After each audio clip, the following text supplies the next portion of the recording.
కాంగ్రెస్ మా అక్కలు గట్టిగా అనాలి. మిగతాళ్ళందరూ మా ఆడబిడ్డలు మా అక్కలు మాత్రమే ఈసారి అనాలి. మగోళ్ళందరూ ఊరుకోండి. ఆయన జై కాంగ్రెస్. మీకంటే మా అక్కలే మేలు ఉన్నారు. ధన్యవాదాలు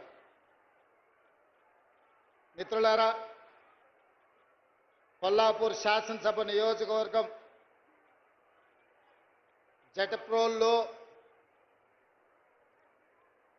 ప్రజాపాలన ప్రగతి బాట కార్యక్రమాన్ని ఏర్పాటు చేసి మీ అభిమాన నాయకులు మా సహచర మంత్రివర్గ సభ్యులు పెద్దలు జూపల్లి కృష్ణారావు గారు ఇంత పెద్ద ఎత్తున కార్యక్రమాన్ని ఏర్పాటు చేసి ఈ కార్యక్రమానికి నాతో పాటు జిల్లా ఇన్ఛార్జి మంత్రివర్యులు పెద్దలు దామోదర్ రాజ నరసింహ గారిని, అదేవిధంగా నూతనంగా మంత్రి బాధ్యతలు చేపట్టిన మిత్రులు వాకిటి శ్రీహరి గారిని, అదేవిధంగా నాగర్ కర్నూలు పార్లమెంట్ సభ్యులు డాక్టర్ మల్లు రవి గారిని, శాసనమండలి సభ్యులు పెద్దలు దామోదర్ రెడ్డి గారిని, శాసన సభ్యులు అచ్చంపేట డాక్టర్ వంశీ కృష్ణ గారిని, కల్వకుర్తి శాసనసభ్యులు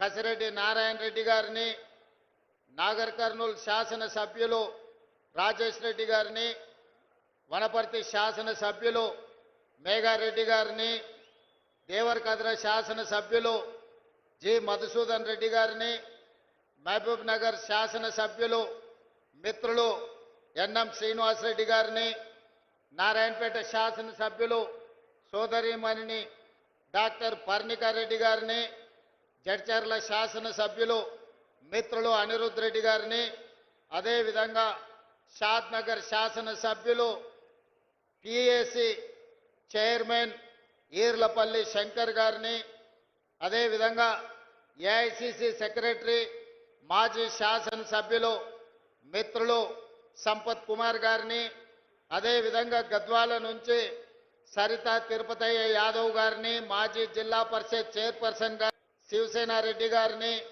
మిత్రులు మీ అభిమాన నాయకులు కొల్లాపూర్ నుంచి ఎప్పుడు పదవి ఉన్నా లేకున్నా మీకు అందుబాటులో ఉండి సేవలు అందిస్తున్న జగదీశ్వరరావు గారిని, యువమిత్ర ముఖ్యంగా చంద్రశేఖరరావు గారి కుటుంబానికి ఒక చిన్న చూపు. ఎందుకంటే ఎక్కడ చూసినా ఈ దేశంలో నాగార్జున సాగర్ నుంచి బాక్రానంగల్ డ్యాం వరకు ఎక్కడ తట్ట పని, పార పని, మట్టి పని, ఎక్కడ కష్టం ఉంటుందో, ఎక్కడ రక్తాన్ని చెమట పగ దారబోసి కష్టపడతారో అక్కడ కూలీలు ఎవరైనా ఉన్నారంటే ఈ దేశంలో మూల మూలన మన పాలమూరు జిల్లా వాళ్ళే. స్వతంత్రం వచ్చిన 75 సంవత్సరాలలో ఎక్కడ కార్మికులు చనిపోయినరని చూసినా, ఎక్కడైతే మట్టి పని జరుగుతూ మట్టి కుప్పలు కూలి ఆ మట్టి కుప్పల కింద శవాలుగా మారిన వాళ్ళు ఎవరయ్యా అని వెలికి తీస్తే అది కేవలం పాలమూరు జిల్లాకు సంబంధించిన ఇక్కడి పేదలు నిరుపేదలే.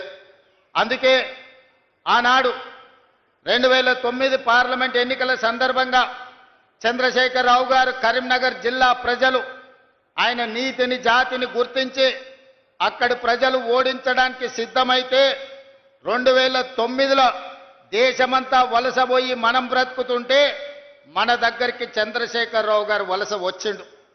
ఆనాడు పాలమూరులో ఊరు లేకపోయినా, పార్లమెంటులో నోరెత్తకపోయినా తెలంగాణ రాష్ట్రం సాధించాలి అంటే తెలంగాణ రాష్ట్ర సమితిని గెలిపించాలి అని ఈ పాలమూరు బిడ్డలు హక్కున చేర్చుకొని గుండెల్లో పెట్టి చూసుకొని భుజాల మీద మోసి పార్లమెంటుకు పంపించిండ్రు పాలమూరు జిల్లా నుంచి.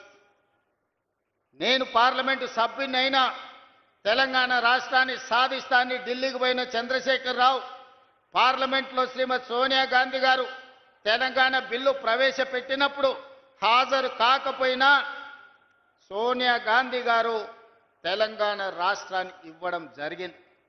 మరి నేను ఈరోజు చంద్రశేఖరరావు గారిని, వారికి అనుకూలంగా మాట్లాడుతున్న జిల్లా నాయకత్వాన్ని, కొల్లాపూరు ప్రాంతమని చెప్పుకునే వనపర్తి నుంచి ప్రాతినిధ్యం వహించిన మాజీ మంత్రిని నేను అడుగుతున్నా, 2014 జూన్ 2 నాడు తెలంగాణ రాష్ట్రం ఏర్పడిన తర్వాత 2009 రోజు గుండెల్లో పెట్టి చూసుకున్న పాలమూరు గడ్డకు చంద్రశేఖరరావు గారు ఇచ్చిందేంది, మీరు తీసుకొచ్చింది ఏంది అని నేను అడుగుతున్నా. ఇవాళ ఇదే కొల్లాపూర్ ప్రాంతంలో ఇంతకుముందు పెద్దలు జూపల్లి గారు చెప్పినారు, కింద నుంచి చప్పట్లు కొడుతున్నారు, నేను వింటున్నా. జీవో నెంబర్ 98 ఆనాడు శ్రీశైల నిర్మాణంలో నిర్వాసితులుగా మారి ఈరోజు పాలమూరు, రంగారెడ్డి, నల్గొండ, ఖమ్మం జిల్లా వరకు సాగునీరు అందించడమే కాదు, జంట నగరాలకు తాగునీరును అందించి ఈరోజు సగం తెలంగాణ సమాజాన్ని, హైదరాబాదులో ఉన్న 1 కోటి జనాభాను ఈరోజు ఈ కృష్ణా నది మీద కట్టిన శ్రీశైలం, నాగార్జున సాగరే ఆదుకుంటున్నాయి. మరి ఆనాడు ముంపుకు గురైన ఈ 98 జీవో ఈ పేదలకు సంపూర్ణంగా సహకారాన్ని అందిస్తాని 2009-10లో కృష్ణానది మీద వరదలు వచ్చినప్పుడు నడిగడ్డ ప్రాంతంలో అలంపూరు, గద్వాలలో ఇండ్లు కోల్పోయిన వాళ్లకు బంజారా హిల్స్లో నా ఇళ్ళమ్మి ఇండ్లు కట్టిస్తా అని చంద్రశేఖరరావు గారు మాట ఇచ్చారు. మేము ఆయనను బంజారా హిల్స్లో ఇల్లు అమ్మమనలేదు, ఎర్రవల్లిలో ఫామ్ హౌస్ ఇవ్వమనలేదు. ఆయన కొడుకు జన్వాడలో 1000 కోట్ల రూపాయల విలువైన ఫామ్ హౌస్ను మా పాలమూరు బిడ్డలకు ఇవ్వమని అడగలే. ప్రభుత్వం సొమ్ము, ప్రజలు కట్టిన పన్ను, మా 98 జీవో ప్రకారం నిర్వాసితులుగా ఉన్న ఈ కొల్లాపూర్ ప్రాంత రైతాంగాన్ని, పేదలను 10 ఏళ్ళు ముఖ్యమంత్రి ఉన్న చంద్రశేఖరరావు ఎందుకు ఆదుకోలేదు అని చెప్పి ఇవాళ జట్ప్రోల్ గ్రామం నుంచి నేను అడగదలుచుకున్నా. నిజంగానే ఈ పాలమూరు జిల్లాకు మేలు చేసి ఉంటే, ఈ కొల్లాపూర్ ప్రాంతాన్ని అభివృద్ధి చేసి ఉంటే, ఇవాళ నేను ఇక్కడికి వచ్చినప్పుడు 98 జీవో నిర్వాసితులు అన్నా దశాబ్దాలు దాటుతున్నాయి, మా కుటుంబాలు, పిల్లలు పెద్దోళ్ళైనరు, పెద్దోళ్ళు ముసలోళ్ళైనరు, ఈరోజు సమాధులకు పోయి శవాలుగా మారినరు. మా సమస్య మాత్రం శాశ్వతంగా, జటిలంగా అట్లనే ఉన్నది. మా సమస్యకు పరిష్కారం చూపించమని ఈరోజు అడిగే పరిస్థితి ఎందుకు వచ్చిందని నేను అడుగుతున్నా. ఇవాళ నేను అడుగుతున్నా, మా వాల్మీకి బోయలను ఆనాడు రాజోలు బండ్ ఆర్టీఎస్ పాదయాత్ర సందర్భంగా వాల్మీకి సోదరులను ఎస్టీ జాబితాలో చేర్పిస్తా అని చెప్పింది చంద్రశేఖరరావు కాదా?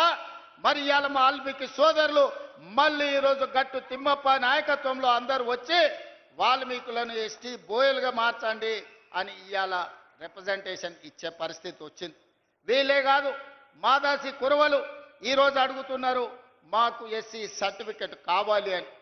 మరి ఇవన్నీ కూడా అలంపూర్, గద్వాల్, కొల్లాపూర్, అచ్చంపేట అడవుల మధ్యనే ఈ నల్లమల ప్రాంతంలోనే ఈ జాతి ఎక్కువ ఉన్నది. ఈ జాతికి ఎందుకు న్యాయం చేయలేదు చంద్రశేఖరరావు? ఈ ప్రాంతం నుంచి ప్రాతినిధ్యం వహించిన వాళ్ళని నేను అడుగుతున్నా. ఒకవేళ నిజంగానే ఈ పాలమూరు జిల్లాకు మీరు ఏదైనా చేసి ఉంటే, ఉన్న సమస్యల్ని పరిష్కరించి ఉంటే, ఇవాళ వీళ్ళందరూ వచ్చి మళ్ళీ సమస్యలను ఎకరువు పెట్టాల్సిన అవసరం ఉంటుండేనా? ఒకసారి ఆలోచన చెయ్యండి. ఆనాడు నిన్ను ఎంపీగా గెలిపించింది మేము కాదా? నిన్ను పార్లమెంటుకు పంపించింది మేము కాదా? ఆనాడు కరీంనగర్ జిల్లా నుంచి వలసపోయి పారిపోయి పాలమూరుకు వస్తే నీకు అండగా మేం నిలబడితే, నీకు అన్నం మేం పెడితే 10 ఏళ్ళు ముఖ్యమంత్రిగా మా పాలమూరుకు సున్నం